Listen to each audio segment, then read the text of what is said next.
Hi, I'm Mary, a librarian and book reviewer with a focus on stories written for kids, tweens, and teens. Today I get to share with you this book called Richard Scarry's Busy, Busy People. This book takes readers through a busy, busy town with lots of people and things going different places. They are actually not people. They are animals that have been anthropomorphically adjusted so that they are doing human-related behaviors. But if you're familiar with other works by Richard Scarry, you'll recognize the characters that have become famous because of those.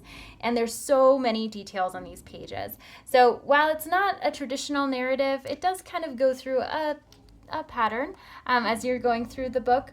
And there's questions that are directed to the reader. Can you find these things? What do you think about this? And what kinds of things would you like to be when you grow up? So that it encourages a lot of dialogic reading as you're going through the book, so interacting with kids as you're reading it. And then as you go through each page, you see all of the different characters that there can be. So you have a bass fiddler, a plumber, a bug dozer driver. So you have lots of phrasing and vocabulary that comes into this book to help describe the things that people do. So for readers who may or may not be familiar with all of the things, this is a great way to introduce them to it. Because there's so much detail on each page, it's definitely better to be read in a closer environment as opposed to a read aloud, because kids are going to want to examine the pictures more closely.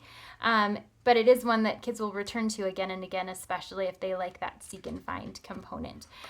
So lots of colorful characters, some fun imagery in here as well, some unexpected things, and kids will enjoy looking at each page and seeing what they can find as they go along.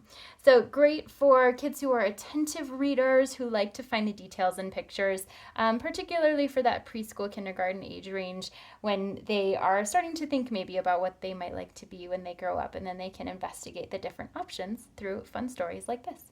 If this sounds like a great fit for you or for someone you know, I hope you look for it wherever you get your books.